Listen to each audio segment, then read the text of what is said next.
لیکن امت کو آپ نے استعداد رمضان، رمضان کے مہینے کی تیاری کے لیے منع کر دیا کہ 15 شعبان کے بعد امت روزہ نہ رکھے۔ ہاں 15 شعبان سے پہلے کوئی روزہ رکھے، یا اللہ کے نبی محمد رسول اللہ صلی اللہ علیہ وسلم کی سنت ہے، آدمی رکھے چاہے 10 دن کا رکھے، 1 ہفتے کا رکھے، 2 دن کا رکھے، 4 دن کا رکھے، 5 دن کا رکھے، جتنی اللہ توفیق کو رکھے۔ اسی طرح سے 15 شعبان کی رات میں ایک روایت آتی ہے جو قابل استدلال ہے کہ جب 15 شعبان کی رات آتی ہے تو اللہ تعالیٰ سب کی بخشش کرتے ہیں سوائے مشرک اور مشاہین کے، کینہ پرور کے، مشرک کے علاوہ سب کی بخشش کرتے ہیں۔ اب یہ حدیث کیا کہتی ہے کہ شرک کے قریب نہیں جانا چاہیے، کسی مومن بھائی کے تعلق سے اپنے دل میں کینہ، کپٹ اور بغض و حسد نہیں رکھنا چاہیے۔ کینہ کپٹ سے پورا سینہ، پورا دل بھرا ہوا ہے، شرک میں پورا وجود لت پت ہے، اور اس رات میں بناوٹی عبادتیں لوگوں نے ایجاد کر دی، اور نام بھی رکھا شب برات۔ یہ جو شب برات ہے یہ لفظ ہی کہہ رہا ہے کہ یہ وہاں سے نہیں آیا ہے جہاں سے اسلام پھیلا ہے، سب فارسی کا لفظ ہے، اور برات یہ عربی ہے۔ شب برات، شب مانے رات، اور برات کا معنی کیا ہے؟ بیزاری۔ سورہ توبہ جس کو سورۃ البرات کہتے ہیں اس کی ابتدا ہی ہوتی ہے برات من اللہ و رسولہ۔ مشرکین سے بیزاری کا اعلان کرنے کا حکم ہے اس آیت میں اللہ اس کے رسول کی جانب سے۔ تو برات کے معنی بیزاری کے ہوتے ہیں۔ شب برات کے معنی کیا ہوں گے؟ بیزاری کی رات۔ برات کا معنی ایک لوگ لیتے ہیں آزادی کی رات۔ اگر یہ آزادی کی رات ہوتی تو 5ویں صدی ہجری تک جتنی کتابیں لکھی گئی، جتنی کتابیں، وہ چاہے فقہ میں ہو، چاہے حدیث میں ہو، کسی بھی اس میں جو عربی کتابیں لکھی گئی، لیلۃ البراء کا لفظ نہیں ملتا ہے۔ کیا مطلب اس کا؟ لیلہ مانے رات، شب کے مانے رات، لیلہ یہ لیلۃ عربی کا لفظ ہے، برات بھی عربی ہے، تو اس کا ذکر ملنا چاہیے نا۔ ہاں نصف شعبان کا ذکر ملتا ہے، آدھے شعبان کا ذکر ملتا ہے۔ اگر یہ رات واقعی کوئی ایسی اہمیت اس کی ہوتی کہ رات میں شب بیداری ہو اور چراغاں ہو قبرستان میں، اور یہ عقیدہ رکھا جائے کہ روحیں آتی ہیں، اور دن میں روزہ رکھا جائے، تو اس کا ذکر ہوتا لیلۃ البراءت کے نام سے کہ نہیں ہوتا؟ جتنی روایتیں دن میں روزہ رکھنے کے تعلق سے، رات میں قیام اللیل کے تعلق سے، ذکر و عبادت کے تعلق سے آتی ہے، کوئی ایک روایت صحیح نہیں ہے۔ ایک روایت حضرت علی رضی اللہ عنہ کی جانب منسوخ کی جاتی ہے۔ حضرت علی رضی اللہ عنہ کی جانب کیا کہ آپ صلی اللہ علیہ وسلم فرمایا کہ جب 15 شعبان آ جائے تو قوموا لیلہا وصوموا نہارہا، رات میں قیام کرو اور دن میں روزہ رکھو۔ موضوع روایت ہے۔ آپ موضوعات پر مسلم جو کتابیں ہیں، العلی المسموعہ ہے، تنزیہ الشریعہ ہے، الموضوعات الکبریٰ ہے، جتنی کتابیں ہیں اس میں آپ کو یہ روایت ملے گی اس وضاحت کے ساتھ، یا تو حد درجہ ضعیف ہے، اور بعض راوی اس میں جو مجہول ہیں، بعض ایسے ہیں جو ثقہ راویوں سے موضوع روایتیں بیان کرتے تھے، گھڑی ہوئی روایتیں۔ روزہ رکھیں 15 شعبان تک، کوئی بات نہیں ہے، ایک دن چھوڑ کر کے، لیکن یہ جو رسمیں ایجاد کی گئی ہیں اور نام جو رکھا گیا شب برات، بیزاری کی رات، بیزاری کس سے؟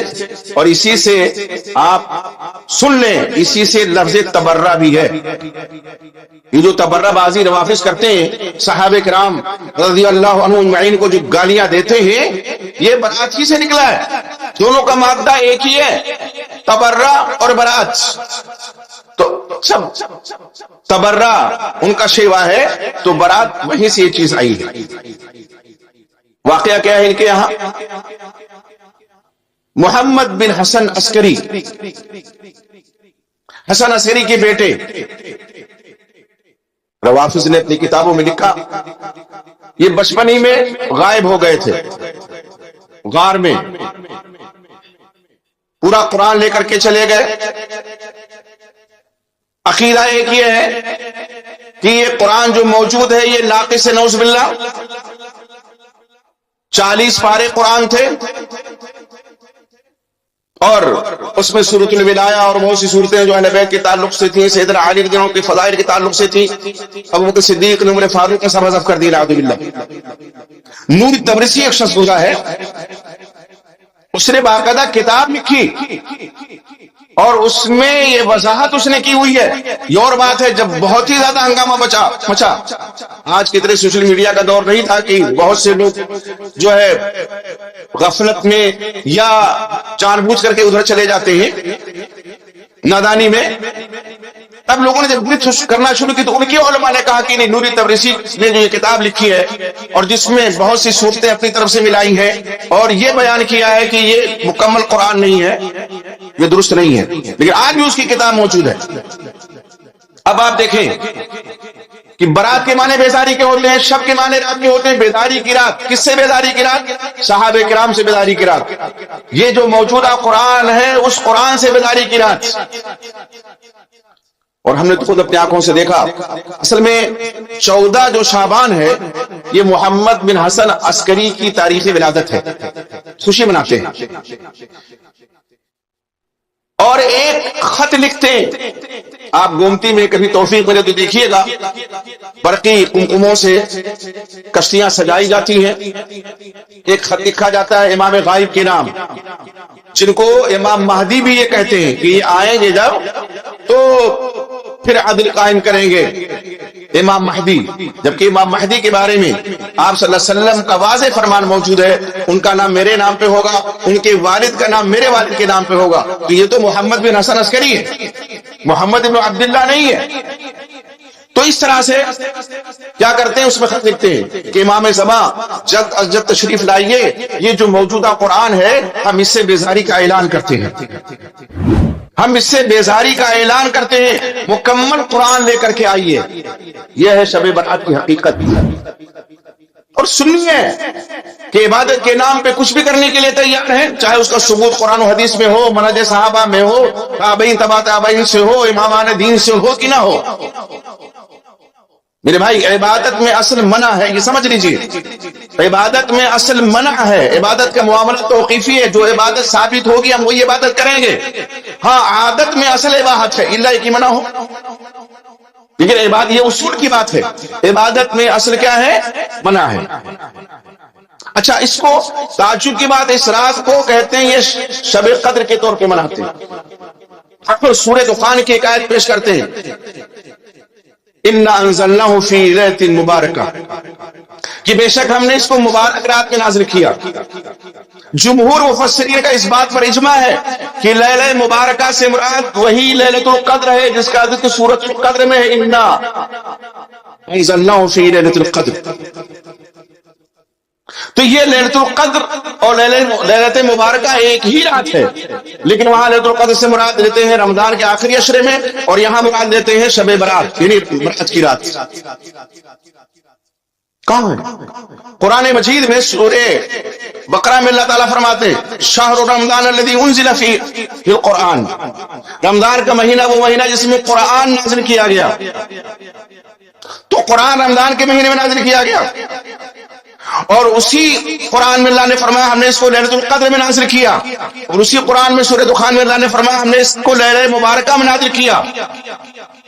تو اب جب اللہ تعالیٰ سورہ بقرہ میں فرماتے کہ ہم نے اس کو رمضان میں نازل کیا قرآن مجید کو، تو رمضان ہی میں تو لیلۃ القدر ہے، شعبان میں تو نہیں ہے۔ تو اس طرح سے کھینچ تان کر کے یہ پیش کیا جاتا ہے کہ لیلۃ مبارکہ سے مراد یہ شب برات ہے۔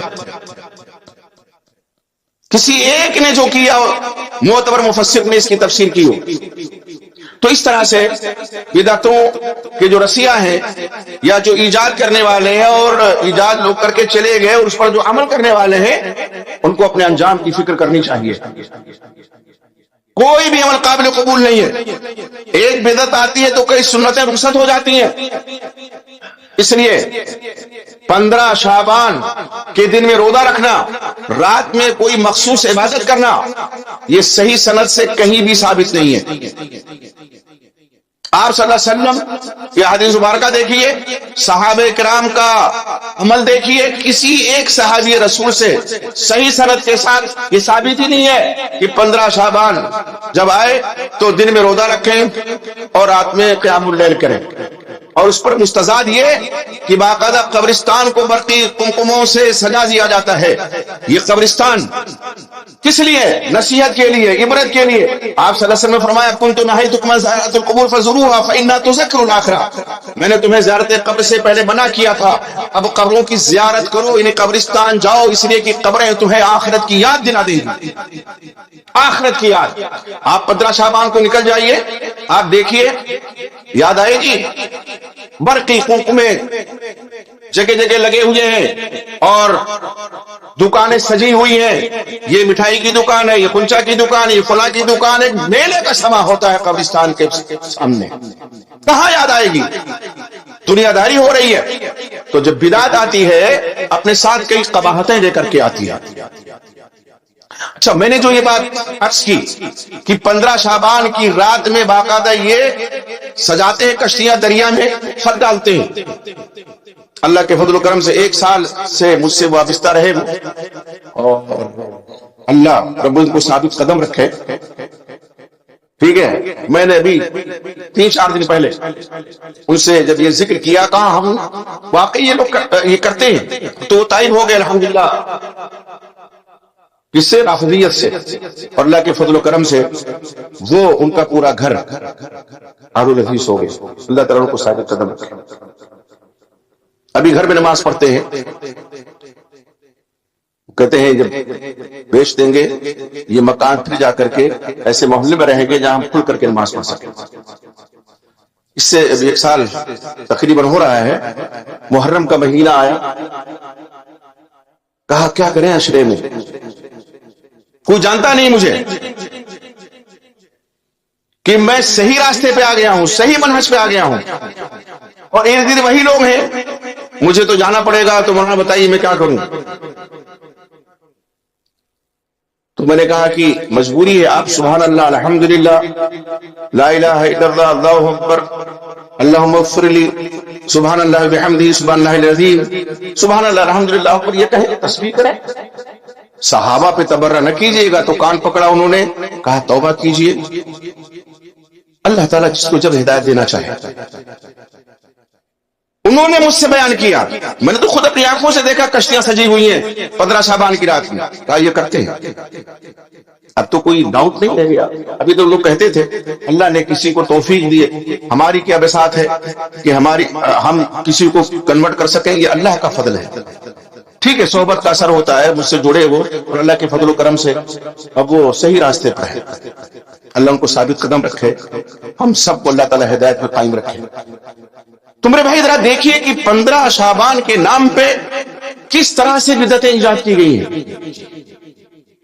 رجب کا مہینہ جو حرمت کا مہینہ تھا، اس سے پیٹ نہیں بھرا، تو شعبان کے مہینے کو بھی مخصوص عبادت ایجاد کی گئی کہ 12 رکعت اگر کوئی اس میں پڑھتا ہے، مخصوص سورت کی تلاوت کرتا ہے، قل هو اللہ احد 3 دفعہ پڑھتا ہے، تو وہ تو جنت میں جائے گا ہی، 10 ان لوگوں کو بھی لے جائے گا جن پر جہنم واجب ہو چکی ہے۔ استغفر اللہ، کہاں ہے کوئی ایک روایت صحیح سند کے ساتھ؟ جو ثابت ہے اس کو کرتے نہیں، روزہ ثابت ہے روزہ رکھتے نہیں، اور جو ثابت نہیں ہے وہ کرتے ہیں۔ یہ کون سا دین ہے؟ دین تو وہی ہے جو اللہ نے نازل فرمایا آپ صلی اللہ علیہ وسلم کے قلب اطہر پہ، حضرت جبریل امین کے ذریعہ سے، وحی الہی کے ذریعہ سے۔ دین وہ ہے جس پر صحابہ کرام نے عمل کیا۔ دین وہ ہے کہ اللہ کے نبی محمد الرسول اللہ صلی اللہ علیہ وسلم نے جس کو کہہ دیا کرو اس کو صحابہ نے کیا، اور جس سے منع کر دیا مت کرو اس سے رک گئے۔ اور بدعت کا کوئی وجود نہیں دین میں، بدعت حسنہ کے نام پر۔ اچھا عجیب مسئلہ ہے، ہر خطیب خطبے میں کیا کہتا ہے؟ ان کل محدثۃ بدعہ وکل بدعۃ ضلالہ۔ حضرت جابر بن عبداللہ کی روایت بھی ہے رضی اللہ عنہ، بے شک ہر نئی چیز دین میں بدعت ہے اور ہر بدعت گمراہی ہے۔ کل بدعہ تو اصطلاحی جو بدعت ہے وہ کیا ہے کہ دین میں ثواب سمجھ کر کے دین کے نام پر کوئی چیز ایجاد کی جائے. اور اسی لیے آپ صلی اللہ علیہ وسلم نے فرمایا من احدث فی امرنا ھذا، واضح ہو گیا نا، فی امرنا ھذا. امر کیا ہے؟ دین ہی تو ہے. دین میں آج لوگ کہتے ہیں، ایک صاحب تقریر کرنے لگے، کہنے لگے کہ یہ بہت بدعت گرٹ لگاتے ہیں، تو ہم کہتے ہیں ان کا وجود بھی بدعت ہے. یہ بھی تو نہیں، تم بھی تو نہیں تھے اللہ کے رسول کے زمانے میں. اچھی مسئلہ ہے، اور لوگ اس پہ نعرے بازی بھی کرتے ہیں. کیا ہے یہ دین ہے. ایجادات جو ہیں ان کو استعمال کرتے ہیں، یہ دین کا حصہ ہے. ایک آدمی اگر موٹر کار پہ نہیں چلتا ہے تو اس کے دین میں کوئی کمی آ گئی. ایک آدمی اگر موٹر سائیکل پہ نہیں چلتا اس کے دین میں کوئی کمی آ گئی.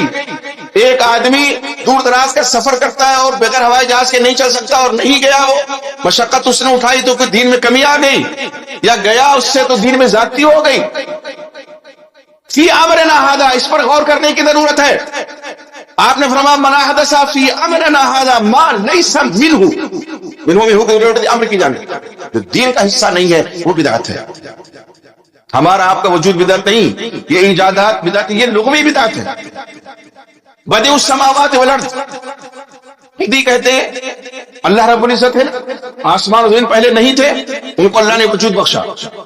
اسی طرح سے کوئی چیز پہلے نہیں ہے، بغیر کسی مثال سابق کے کوئی چیز وجود میں لائی گئی، اس کو لغوی بدعت کہتے ہیں. یہ مراد آپ صلی اللہ علیہ وسلم کی نہیں ہے من احدث فی امرنا ھذا میں. تو اس کو سمجھنے کی ضرورت ہے، چاہے وہ بدعت حسنہ ہو چاہے بدعت سیئہ ہو. دو تقسیم، بدعت حسنہ بدعت سیئہ. یہ اچھی بدعت ہے، یہ بری بدعت ہے. اور آپ فرماتے ہیں ہر بدعت گمراہی، ہر بدعت جہنم میں لے جانے والی ہے. اور بدعت جب گمراہی ہے تو گمراہی اچھی ہو سکتی ہے. دو آدمی کھڑے ہو ایک ساتھ، ایک آدمی آئے اور کہے آپ بہت اچھے گمراہ ہیں اور آپ بہت برے گمراہ ہیں، دونوں چاٹا ماریں گے. ارے بھیا تو دونوں کو گمراہ ہو، یہ اچھا کیا ہے؟ یہ اچھا گمراہ، یہ برا گمراہ. گندگی کے دو ڈھیر لگے ہیں، ایک آدمی کہ اچھی گندگی ہے، یہ بری گندگی ہے. گندگی تو گندگی ہے، اس میں اچھائی برائی کیا ہے؟ ہاں کسی میں کم ہوگی کسی میں زیادہ ہوگی، یہ بات ہو سکتی ہے، لیکن اچھا کہنا کسی گندگی کو، گناہ کو اچھا کہنا، یہ تو بڑی جرأت و جسارت کی بات ہے. اس لیے میرے بھائی، یہ جو اللہ نے روز و شب بنائے ہیں، ہمیں اللہ رب العزت اور نبی اکرم محمد رسول اللہ صلی اللہ علیہ وسلم کے فرمان کے مطابق یہ روز و شب گزارنا چاہیے. یہ رات و دن آتے جاتے رہیں گے. ہماری زندگی میں کتنے شعبان ابھی آئیں گے، کتنے گزر گئے، کتنے رجب آئیں گے، کتنے گزر گئے. اگر ہم میں سے کسی نے بدعتوں پر عمل کیا ہے تو آج توبہ کر لیں، توبہ کا دروازہ کھلا ہوا ہے. اور آئندہ یہ عہد کر لیں کہ ہم بدعتوں کے قریب نہیں جائیں گے. عمل کرنے کے لیے کیا جو قرآن و حدیث میں اور صحابہ کرام کے منہج میں اعمال ہے وہ کم ہے کیا؟ لوگ نماز نہیں پڑھتے، پرواہ ہی نہیں ہے، ذرہ برابر پرواہ نہیں ہے، نماز سے غافل ہے، پرواہ نہیں ہے، لیکن شعبان میں جاگیں گے ضرور. اس لیے کہ جنت تو الاٹ ہو رہی ہے، اس لیے کہ جو 10 لوگ جن پر جہنم واجب ہو چکے ہیں ان کی بخشش ہو رہی ہے، اس لیے کہ اس کا نام شب برات رکھ دیا گیا، آزادی کی رات، تو جہنم سے آزاد. اللہ سے دعا کیجئے کہ اللہ رب العزت تمام بدعات و خرافات سے ہم سب کو معمول محفوظ رکھے. یہ دین اللہ کا نازل کردہ دین ہے، اور جس طرح سے دین اللہ کے نبی محمد رسول اللہ صلی اللہ علیہ وسلم کے عہد مسعود میں تھا اسی طرح سے آج بھی ہے، اور قیامت کی صبح تک وہ دین اسی طرح سے رہے گا. نہ قرآن میں کوئی تبدیلی ہو سکتی ہے، نہ دین میں کوئی تبدیلی ہو سکتی ہے. اللہ کے نبی محمد رسول اللہ صلی اللہ علیہ وسلم کے جو صحیح فرامین ہیں اس میں بھی کوئی تبدیلی نہیں ہو سکتی ہے. اس لیے ہمیں چاہیے کہ ہم کتاب و سنت پر عمل کریں، منہج صحابہ پہ چلیں، اور صحابہ کرام کو برا بلا کہنے والوں سے دوری بنائیں.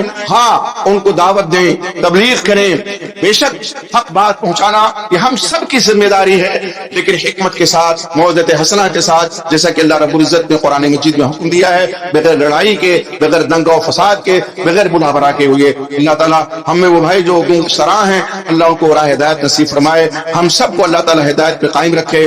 اللہ ہم تیرے عاجز و ذمہ بندے ہیں، گنہگار ہیں، سیاہ کار ہیں، لیکن میرے مولا تیرے دل سے وابستہ ہیں۔ اللہ ہمارے گناہوں کو معاف فرما، ہماری لاشوں کو معاف فرما، ہماری خطاؤں کو معاف فرما۔ اللہ رب العزت ہمیں جو بیماروں کو شفا عطا فرما، ہمارے وہ بھائی جو قرض دار ہیں اللہ کوئی آسان سی سبیل پیدا فرما دے، ان کا قرض دور ہو جائے۔ اللہ ہمارے مسلمان بھائی جو دنیا کے کسی خطے پریشان حال ہیں، اللہ ان کی پریشانی کو دور فرما دے۔ اللہ رب العزت یہ وطن ہمارا پیارا وطن ہے، اس وطن سے ہمیں فطری محبت ہے، اللہ ہمیں اپنے اس وطن میں امن و امان کی زندگی عطا فرما، ہماری عزت و آبرو کی حفاظت فرما، ہماری جان ہمارے مال کی حفاظت فرما۔ اللہ ہم سب کو ظالموں کے ظلم و ستم سے معمول محفوظ فرما دے، اللہ ہم سب کو ظالموں کے ظلم و ستم سے معمول محفوظ فرما دے۔ اللهم انا نجعلك في نحورهم ونعوذ بك من شرورهم، اللهم انا نجعلك في نحورهم ونعوذ بك من شرورهم، اللهم انا نجعلك في نحورهم ونعوذ بك من شرورهم۔ اللہ جس طرح تو نے اکٹھا کیا اللہ توفیق عطا فرما، تیری رضا پا کر کے ہم جنت میں اکٹھا رہیں۔ ہم جب اس دنیا سے جانے لگے تو ہم سب کے لبوں پہ اشہد ان لا الہ الا اللہ واشہد ان محمدا عبدہ ورسولہ جاری ہو، آمین۔ تقبل بارک اللہ۔